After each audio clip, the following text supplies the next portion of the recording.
Deuxième forteresse. Il faut connaître sexuellement son partenaire avant de l'épouser.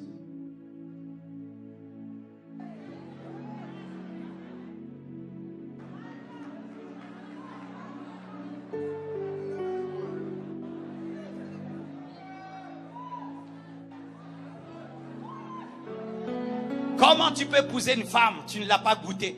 Est-ce que tu sais que ça va marcher? Comment tu vas épouser un homme, tu ne sais pas s'il fonctionne?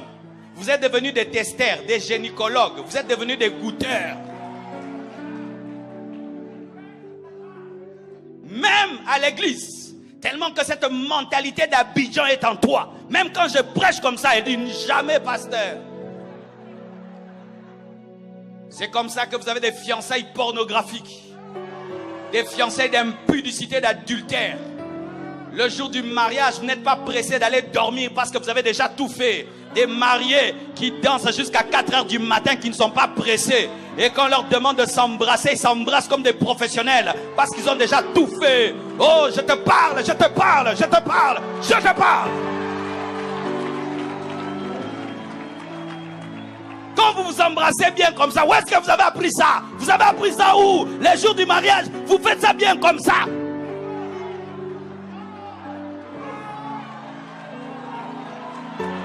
Oui, vous avez fait l'exercice où pour faire ça si bien? Qu'est-ce que vous avez fait ça où?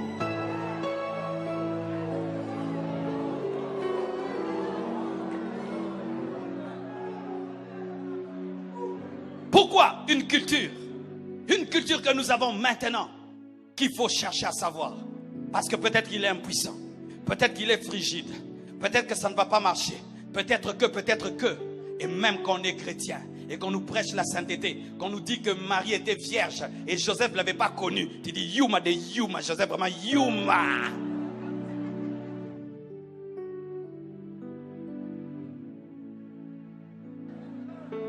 C'est pourquoi vous êtes bénis et vous n'êtes pas bénis. Car ce n'est pas le pasteur qui bénit, c'est Dieu qui bénit. Je répète, ce n'est pas le pasteur qui bénit, c'est Dieu qui bénit. Lorsque vous avez eu des relations intimes et vous avez joué avec Dieu dans vos fiançailles, même si vous portez une robe blanche, cette robe est rouge, elle est noire, elle est trouée, elle est kaki. Fiancé, écoute-moi, qu'est-ce que tu fais dans les fiançailles? Qu'est-ce que vous faites? Qu'est-ce que vous faites? Qu'est-ce que vous faites? Est-ce que vous êtes comme Marie et Joseph? Si Jésus devait naître dans vos fiançailles, il allait venir.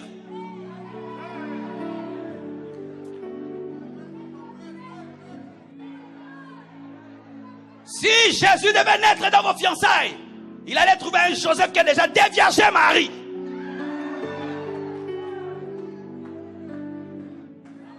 Oui, tu as pris la virginité de ta fiancée, n'est-ce pas? Tu l'as déjà fait avorter combien de fois? Tu as déjà avorté combien de fois dans tes fiançailles?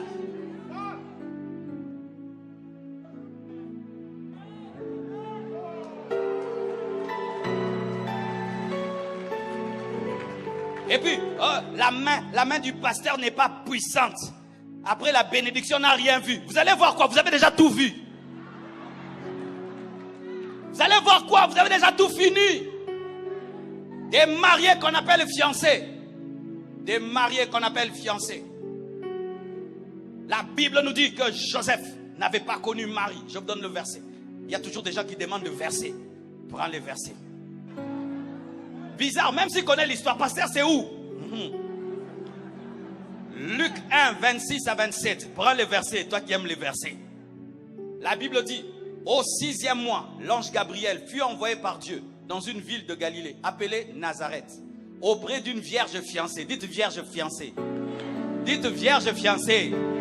Dites vierge fiancée. À un homme, pas une femme.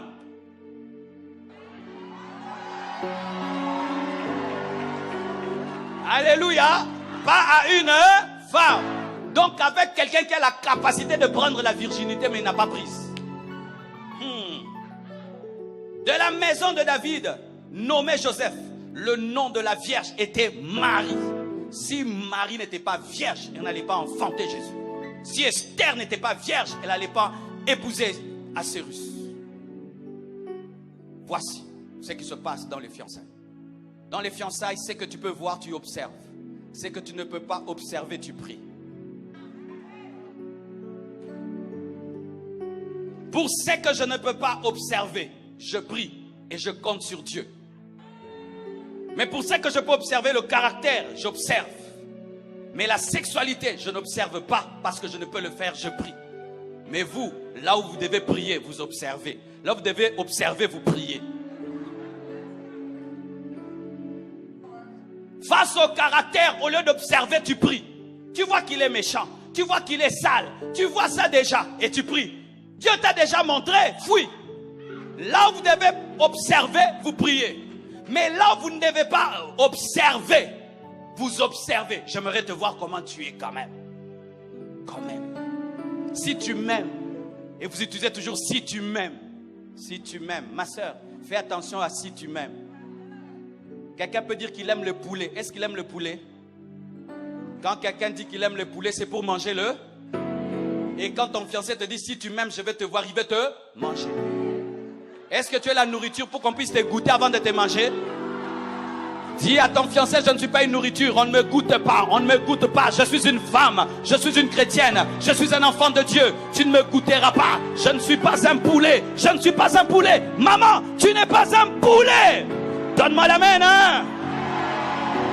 Même si tu as 40 ans, garde la virginité. Même si tu as 50 ans, garde la virginité. Même si ta famille se moque de toi, garde la virginité. Vaut mieux être enlevé célibataire que te marier et aller en enfer. Vaut mieux être enlevé célibataire que te marier et aller en enfer.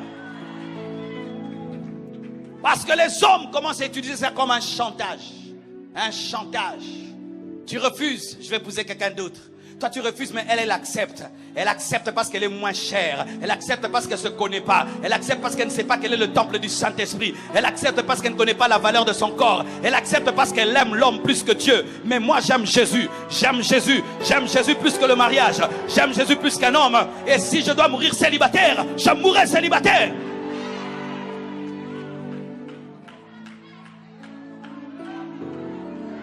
Les forteresses qui sont dans les hommes la plupart des temps. La plupart, ce sont les hommes qui ont cette forteresse plus que les femmes. Les femmes ne cherchent pas à savoir avant. Maintenant, il y a des femmes bizarres qui cherchent à savoir aussi. Des femmes testeuses. Mais la plupart des temps, ce sont les hommes. C'est pourquoi, femmes, soyez fortes. Refusez, résistez, refusez, résistez. Car qu'est-ce qui te prouve que cet homme va t'épouser? Il va te goûter, il va goûter ailleurs. Et puis il part avec ton histoire, avec ton CV. Et il va raconter, tu passes la fière. Elle a un bouton ici. Oui, on connaît tes boutons ici, partout. Toute l'école connaît tes boutons.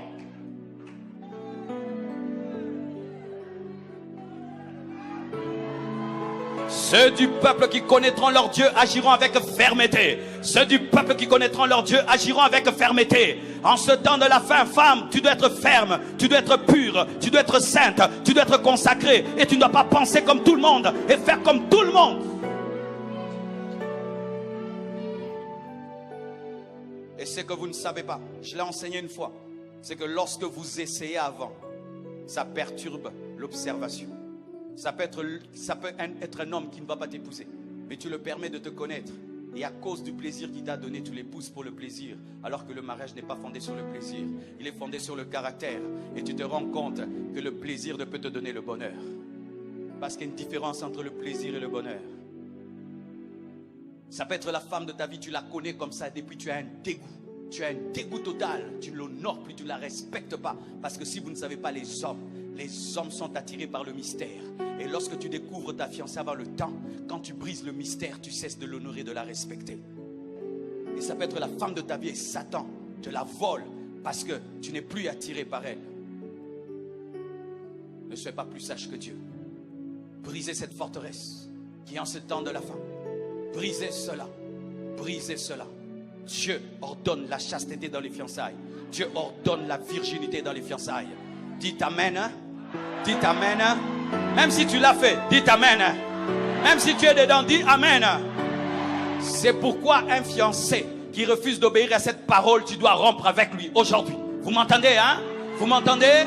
Après cette prédication, on va faire une réunion avec ton fiancé, ta fiancée. Asseyez-vous, dites, par rapport à ce que le pasteur a dit, tu dis quoi? S'il commence, refuse cet homme. Ce n'est pas l'homme de ta vie. Ce n'est pas la femme de ta vie. Va chercher un autre qui va respecter la parole. Vous m'entendez, hein? On n'écoute pas la parole que pour dire amen. Allez faire des réunions. Après, tout ce qu'il a dit, nous le faisons. On continue, on arrête. Si tu sais, il commence à amener des pensées bizarres, des faux raisonnements, tu dis, c'est fini. Va à droite, moi je vais à gauche. Je ne peux pas continuer ainsi. Fais attention. Quand tu connais la parole et tu désobéis, tu vas attraper.